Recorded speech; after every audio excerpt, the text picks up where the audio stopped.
Today's module, we're going to be talking about Coulomb's law. Firstly, let's start by defining Coulomb's law. Coulomb's law states that the electrostatic force between 2 point charges is directly proportional to the product of the charges and inversely proportional to the square of the distance between them. Okay. Firstly, we're going to look at this example, which states that calculate the net force on charge 3 due to charges Q1 and Q2. Okay. So what we need to know firstly, before doing anything in physics, is that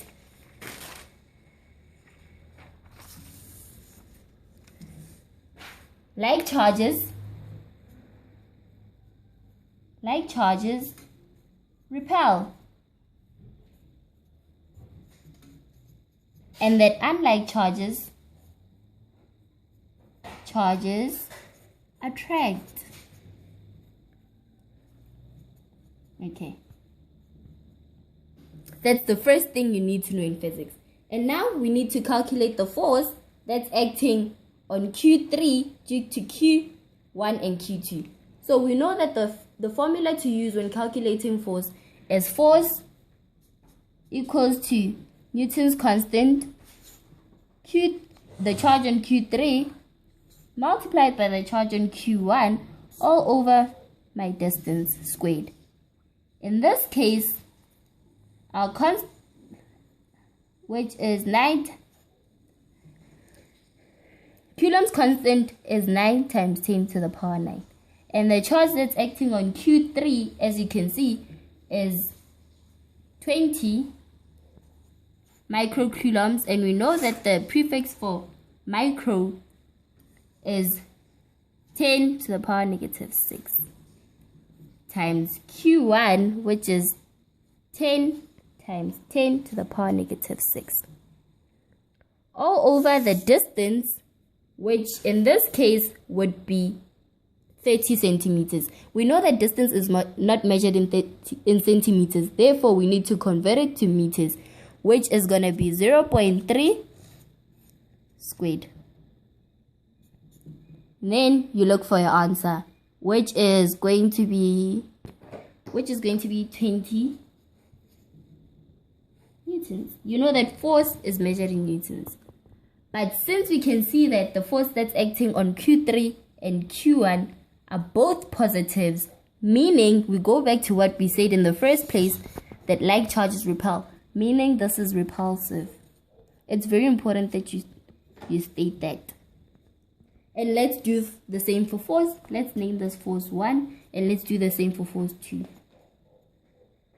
which is my force formula equals to K, Q3, and Q2 all over radius squared, which is 9 times 10 to the power 9 times 20, because we're still looking at the forces that's acting on Q3, 10 to the power negative 6, the prefix, times 50, because Q2 is 50 now, the charge on Q2. 10 to the power negative 6, all over my radius, my distance, which in this case is 0.6. Please don't forget to convert if it's not in meters. And my answer is going to be 25 newtons. Since it's a positive and a negative, we know that it's attractive. So it's attractive.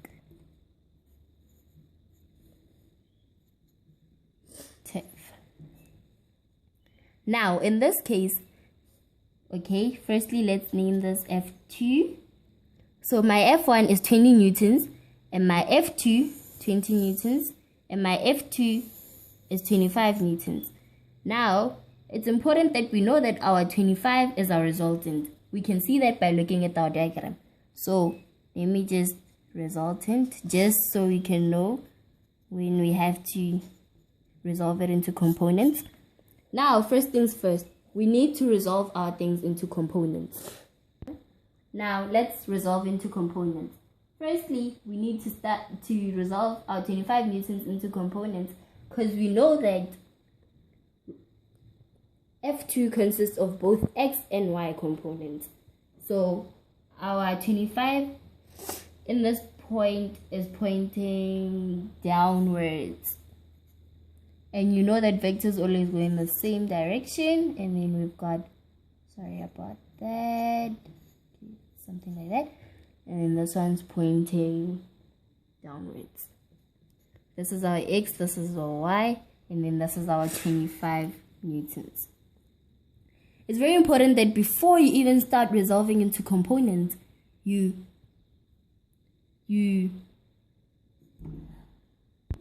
have your reference direction. In this case, we're gonna get up, positive, down, negative, right, positive, and left, negative. So now we find our X and our Y. In order to find our X values, we know that we use cos, and our Y is sine. So let's find our X and our Y now. So cos is 25. It's very important that we show our degrees. Cos 30 degrees.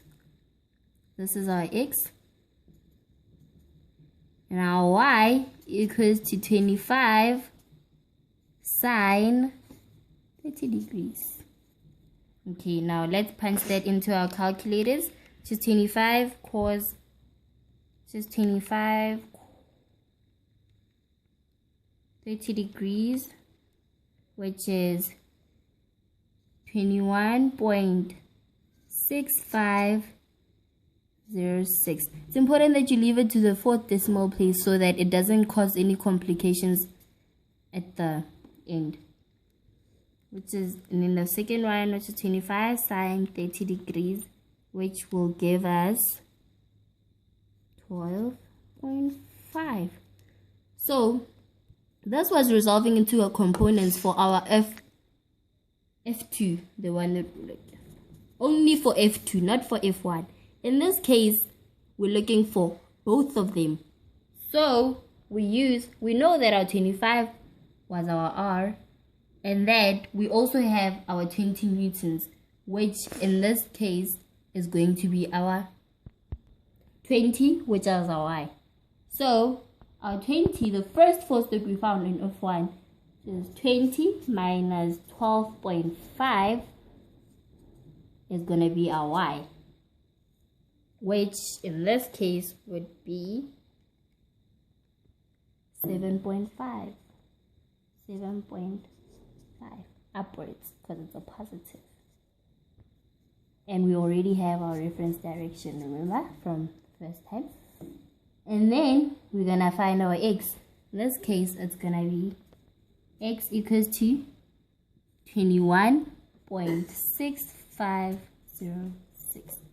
Okay, let's just say 21.65. We have our Y and we have our X, and we need to find our resultant. So now we need to use Pythagoras theorem. What do we do? 7.5 squared plus 21.65 squared.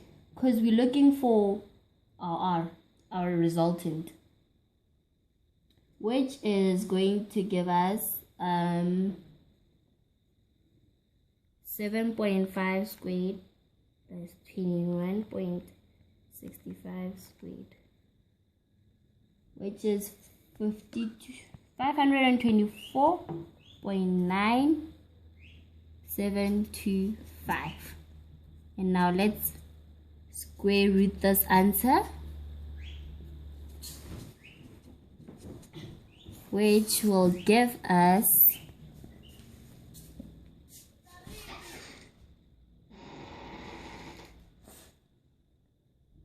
22.91.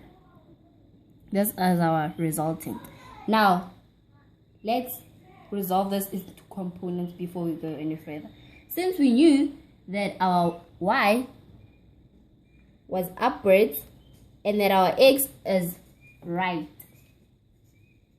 because it's a positive, we can know that y is going up and our resultant is going to the right. Our x and our y, and then our resultant is going to be going in the same direction as the y, which this is 21.65 and our y was 7.5.